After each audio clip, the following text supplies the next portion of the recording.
මගේ යාළුවා ප්‍රියන්ත ඉන්නේ හාරිස්පත්තුවේ. ඒක ලස්සන ගමක්. පුංචි ගම්මානයක් කිව්වම තවත් ගැලපෙන්නේ ඒක ඒ තරම් දැකුම් කළු පරිසරයක් හින්දා. කොළු කාලේ ජොලියක් ගන්න හිතුනම වෙලාවක් කලාවක් නැතුව අපි සෙට් වෙන්නේ ප්‍රියන්තගේ ගෙදර. ඒත් කාලයත් එක්ක ජීවිතේ එක පැති හොයන් ගිය අපේ සමහර දැන් මේ රටෙත් නැහැ. ඒත් මේක දාලා යන්න තියෙන ලෝභකම නිසා මන්දා අපි රටේ කොන් දෙහික ඉඳලා හරි පුළුවන් වෙලාවක අපි සෙට් වෙනවා.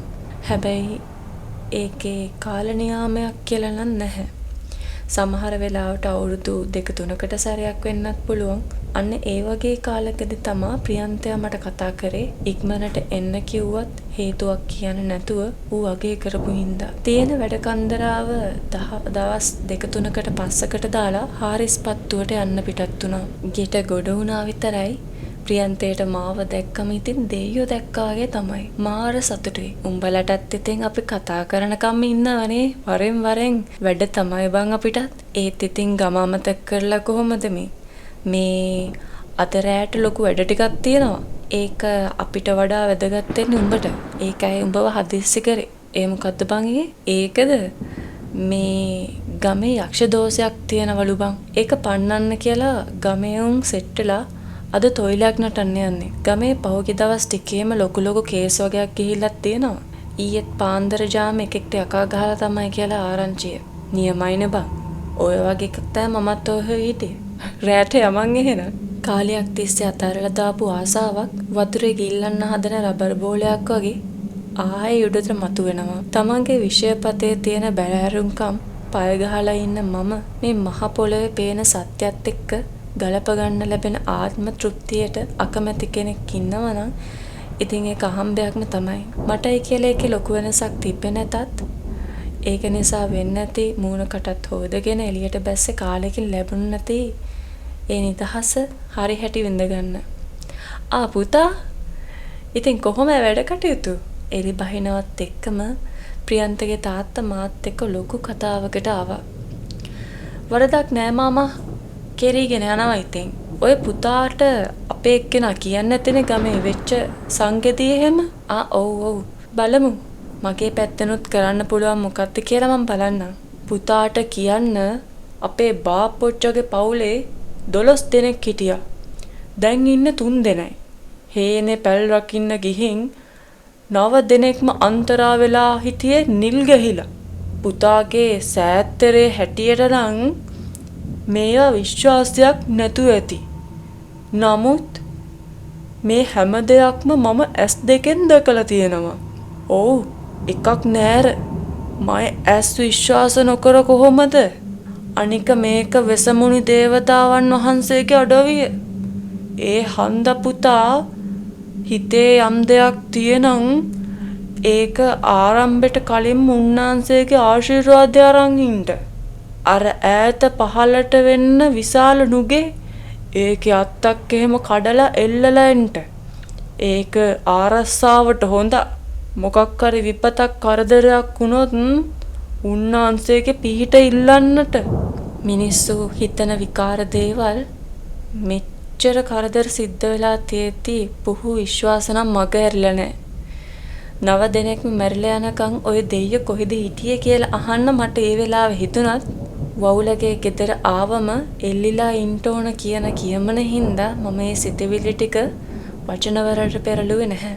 තව ජීවිත කීයක් නැති වෙනකම් මේ මෝඩ උන්නැහිලා නොපෙනෙන දෙයියෝ පස්සේ ඇයිද? තවත් ප්‍රියන්තලගේ තාත්තා එක්ක ওই දේවල් කතා කරන්න තරම් පිරියක් මට තිබ්බේ නැහැ. ඒ නිසා මම එතනින් හෙමින් ගියා. ඔන්න ඉතින් රෑ 9ට විතර ප්‍රියන්තයි මමයි ගියා තොইলে තියෙන තැනට.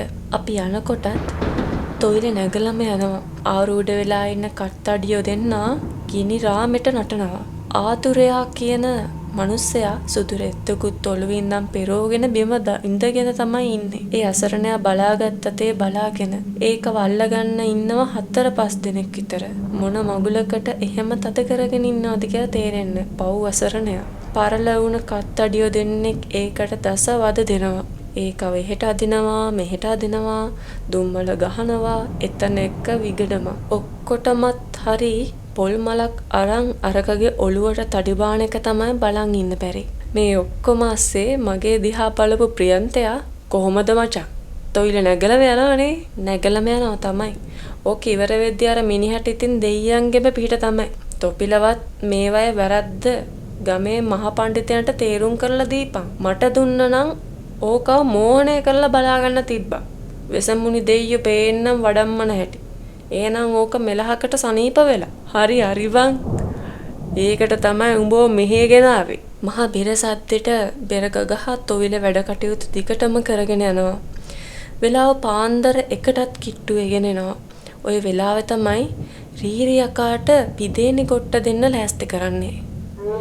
ගමේ උන් කීප දෙනෙක් ආතුරයත් කිටේ තද කරගෙන පිදේනි කොට්ටට උස්සන් රීරි යකාගේ පූජාව යන්න ලක ලෑස්ති වුණේ.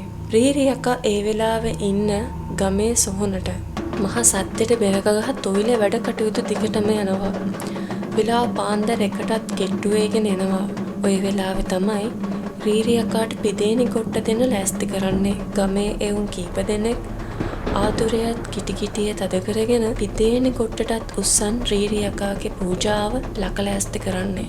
රීරි යකා ඒ වෙලාවට ඉන්න ගමේ සොහොනට තමයි මේ කරගෙන යන්නේ. බවලත් උදවියට ඒ මායමකටවත් දෙන්න එපා කියලා තමයි කියන්නේ. ඒකට හේතුව උන්ගේ කිල්ල සරනිසාලු. ඒ නිසා උන් ඇරෙන්න ඕන පිරිමි පරාණයකට යන්න කැපයි කියපු නිසා මම ප්‍රියන්තවත් ඇදගෙන තමයි සොහොනට ගියේ. ඌ ඒකට නම් ටිකක් අදිමදි කරද්දී දැන් ඉතින් කට්ටියම සොහොනට යන ගමන් පාර දිත්ත කළුවරයි. ඉස්සරහින් යන කට්ටඩි දෙන්න විලක්කුවල එළියෙන් යන්තම් පාර තේරුම් කරගත්තා. අවසානයේදී කට්ටියම සොහොනට පය තිබ්බා. ඒ පය තිබ්බත් හරි උනේ හිතපු නැති දෙයක්. කට්ටඩිය දෙන්න මැදි කරගෙන හිටපු ආතුරයත් කියපු එක ඌ අල්ලන් හිටපු එවුන්ව පෙරලගෙන දුවන්න ගත්තා. දුවන්න ගත්ත නිකන් මහා සද්දෙට හූ කියාගෙන. ඌ කොහාට ගියාද කියලා හොයාගන්නවත් නැති වුණා. අනික ඒ කළුවලේ කොහොම හොයන්නද? කත්තඩි උන්දලගේ මූණවල් එච්චර හොඳ පාටක් තිබ්බේ නෑ. හපොයි වැඩේ ගැස්සුණා වගේ දෙයක් තමයි පේන්න තිබුණේ. ගමේ පිරිමි පරාණ ටික ආගිය අතක් නැති වුණා. දැක්ක විදිහට නම් උන් ඉහ හැරුණ ඇතේ දිව්වා. මට හිතුනේම මුන් සෙට් එක ප්ලෑන් කරලා වෙන මොකක් හරි ජවුසමක් නටන්න හදනවා කියලා. ඒත් එක්කම කත්තඩි රාළලා දිව්වා. අර ආතුරය කියන එකාව අල්ලගන්න. අන්තිමට ආපු දිහාවේ ඉතිරි වුණේ අපි දෙන්න විතරයි. මමත් කත්තඩි කිය පාර යන්න ලෑස්ති වෙද්දී ප්‍රියන්තේ අදිමදි කරා. පෙවුනේ හැටියට නම් ඌත් බය වෙලා තමයි හිටියේ. ඒත් මට ඕනුනේ අර කත්තඩි දෙන්නගේ හොරේ අල්ලන්න. මේ වගේ වායි නොකරන්න. උන් දෙන්නට පාඩමක් උගන්වන්නත් එක්ක. ප්‍රියන්තවත් බලෙන් එතගත්ත මං දැන් සොහොන් කොත් අස්සින් පැන පස් බුරුල් වෙච්ච මිනි වලවල් වල එරි අඳුරට හුරු වෙච්ච ඇස් වලින් දැන් කත්තඩියේ දෙන්න දිව දිහාවට දුවන්න පටන් ගත්තා. ප්‍රියන්තයා බෑ කියද්දිම මං ඌවත් බලෙන්ම යවුවා සොහොනේ එක කෙලවරකට. ඌ මට බැන ගියේ තිත්ත කුණු හරපෙන්. කත්තඩි දෙන්න ගියයි කියලා හිතපු මායිමට මං ආවත් උන් පේන තෙක් මාන ගණන් හිටියේ නැහැ. ඕන මගුලක් වෙච්ච දෙන් කියලා මම සොහොනේ කෙලවරේ මායිමේ වෙන තැනකට වෙලා විනාඩි 10ක් විතර මම ඇවිද හිටියා. සොහොනේ මායිම ඉවර වෙන්නේ කැලෑවෙන්. ඒ වෙද්දි පාන්දර ජාම නිසාද මන්දා අහස පුරාවටම මාර අඳුරක් තිබුණේ. මට දැන් පේනවා මගෙන් අඩි 20කට 30කට එහයින් අලුතෙන් වලදාපු මිනි 3-4ක වලවල් එක පෙළට. කවදාවත් මෙහෙම අවස්ථාවක ප්‍රායෝගිකව මුහුණ දීලා නැති මට මනෝවිද්‍යාවේ හොල්මන් ගැන තියෙන නිර්වචන ටිකක් අමතක වෙන ගතියක් වගේ දැනුණා. එක පාරටම කරස් ගාන සද්දයක් හරියට සතෙක් මස් කට්ටක් හමු වුණාම හෙනෝගේ සද්දේ මට බොහෝම ළඟින්. දෙතුන් පාරක් මේ අත බැලුවා. දෙයනේ මට කවදාවත් නැති විදියට මට දෙයියෝ සිහි වුණා. ඒ වගේම භයානක පිළිකුල් දෙයක් දකපු පළවෙනි වතාව මේක. මට හෙනයක් ගැහුවා වගේ මම වෙවුලලා ගියේ. සොහනේ පුරාම හෙව් එක මගේ පිටිපස්සේ. මොන වලෙන් හරි පාදගත්ත මිනිහක් ඌ ළඟ. ඒ කුණු වෙච්ච මිනිහ ඒ වෙනකොටත් ඌ කන්න අරගෙන තමයි තිබ්බේ. පැතිරෙන කුණු ගඳට මට ආපු ඔක්කාර නවත්ත ගන්න සද්ද ඇහෙයි කියලා මට බයයි. කැලෑ පැත්තෙන් ඇහෙන්න ගත්තේ කන් බීරි කරන හූ සද්දේ. ඒනන් නරි වෙන්නේ නැති කියලා හිත හදාගත්තත් ඒකත් හිත පිළිගත්තේ ටික වෙලාවයි. ඒ ඔක්කොමත් නැත්තේ ඒ වෙනකොටත් කට්ටඩිරාලටත් ගමේ මහවුන්දටත් ඒ වගේම ප්‍රියන්තලාගේ තාත්තටත් කටින් කියපු හිතින් හිතපු හැම දෙයකටම සමාවිල්ලගෙන ගමන් මට ඕනුනේ මෙතනින් පැනලා ගන්න. තවත් මේ දිහා බලන් ඉන්න තරම් හයියක් මට ඒ වෙනකොටත් තිබුණ නැහැ. ඉතින් මං දුවන්න හැදුවා විතරයි. එක පාරටම ආවේ කවදාවත් මනුස්ස උගුරකින් එන්න බැරි විදිහේ මහා වූ සත්‍යයක්. ඒ පැත්ත බලපු පාර දැක්කේ අර ආතුරය. මිනිය පැත්තකින් දාලා මා දිහාවට කුරුමානම් අල්ලන හැටි. උගේ මූණේ තිබ්බ මහා අමනුස්ස පෙනුමක්. අමනුස්ස බැල්මක්. ඒ වගේ රූපයක් නම් මනුස්ස ලෝකෙදි මං දැකලා තිබ්බේ නෑ ජීවිතේට. මගේ පිට දිගේ දාඩිය බේරෙන්න ගත්තා. එක පාරටම දුවගෙන ඇවිත් මගේ ඇඟට පැන්නා. ඒ වෙලාවේ මා විසික් වෙලා ගිහින් පස් ගොඩකට වැටුණා. ඌට තිබ්බ සාමාන්‍ය මනුස්සයෙක්ට නැති අමුතුම හයියක්. හරියට යකඩ ගොඩක් වගේ අතපය එහෙම. ඒ හයිය ඉස්සරහා මට කරගන්න දෙයක් නැති වුණා. උගේ අත් දෙක අතරට මැදුණ පාර තව මොහොතකින් මගේ උගුරු දණ්ඩ කැඩීගෙන යනවා. ඒ ලේ බොන හැටිත් මට මැවි පේන්න ගත්තා. ඒත් ඒ මොහොත වෙනකොට මම මගේ පරම සත්‍ය කියලා තේරුම් අරගත් පිළිගත්ත විද්‍යාව කරන්න කිසිම දෙයක් තිබුණ නැහැ. මට එකපාරට මතක් වුණේ ප්‍රියන්තගේ තාත්තගේ වචන ටික. එසමුණු දෙය සත්‍යයි. උන්වහන්සේගේ පිහිටයි. දෙවියනේ මාව බේරගන්න. මම පුළුවන් තරම් හයියෙන් කෑ ගැහුවා. එකපාරටම ඔව් ඇස් බොඳ වෙලා යන තරම් නිල වර්ණ ආලෝකයක්. කොහෙන් ආවද මන්ද? ඒ ආලෝකයේ මුළු පැත්තම එළිය වුණා. ඒ එළිය මැද්දෙන් රූපයක්, කාල වර්ණ දේහයක්, තියුණු මහ ගාම්භීර පෙනුමක්, රත්තරන් පාටේ අෂ්ටියක් ඔහුගේ අතේ දිලිසි තිබුණා. මාව ඉලක්ක කරගෙන විහිදෙන මේ අපූර්ව එළිය දරාගෙන ඒ දේ විඳින්න තරම් මගේ ඇස් පින් කරලා තිබුණා. ටික වෙලාවකින් ඒ ආලෝකයේ මැද්ද මගේ ඇස් බොඳ වෙලා යනවා වගේ මට දැනුණා. මට සිහිය එනකොට මම හිටියේ ප්‍රියන්තලා ගෙදර ඇඳක් උඩට වෙලා. මං කෑ ගහපු සද්දෙට තමයි ඌ මං ඉන්න තැනට ඇවිත් තියෙන්නේ. අර මාව මරාගෙන කන්නාපු ආතුරයත් එතන වැටිලා හිටියලු. මට සිහිය ඇවිත් දවස් දෙකකට පස්සේ ඌටත් සිහිය ආවා. මං ඔක්කොම ජරමර ඉවර වෙලා මම ගෙදර යන්න ලෑස්ති වෙනකොට ප්‍රියන්තලාගේ තාත්තා මා එක්ක කතාවට ආවා. පුතේ උඹ බේරුණු විදිය නම් කවුරුවත් දන්නේ නැව. ඔහොම එකකින් බේරුණ පළවෙනි එකා උඹ. රීරි අකා වැහිලා හිටිය එකාටත් දැන් හොඳටම සනීපයි. ගමත් දැන් බොහොම සංසුන් ගතියයි. ප්‍රියන්තලාගේ තාත්තා කියපු ඒ කතාවට කිසිම තරගයක් නැතුව මම එකඟ වුණා මුළු හදවතින්ම. මාමේ යමුත පහළ නුගේ ගාවට.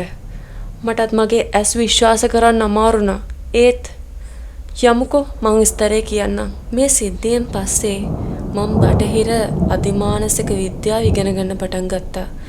ඒක කරගෙන යද්දි මට තේරුණා අපිට නොපෙනෙන අදෘශ්‍යමාන ලෝකයේ යම් අහුමුළු වල තියෙන දේවල් නිසා සත්‍යතාවයන් බටහිර අධිමානසික විද්‍යාව දැන් ටික ටික සනාථ වෙමින් තියෙනවා කියලා. ඒ හැම තර්ක විතර්කයක්ම තිබුණත් මන් දන්න මගේ ඇස් ඉස්සරහාම පෙනුන ඒ පරම සත්‍යත් එක්ක මම තේරුම් ගත්ත එක දෙයක් තියෙනවා.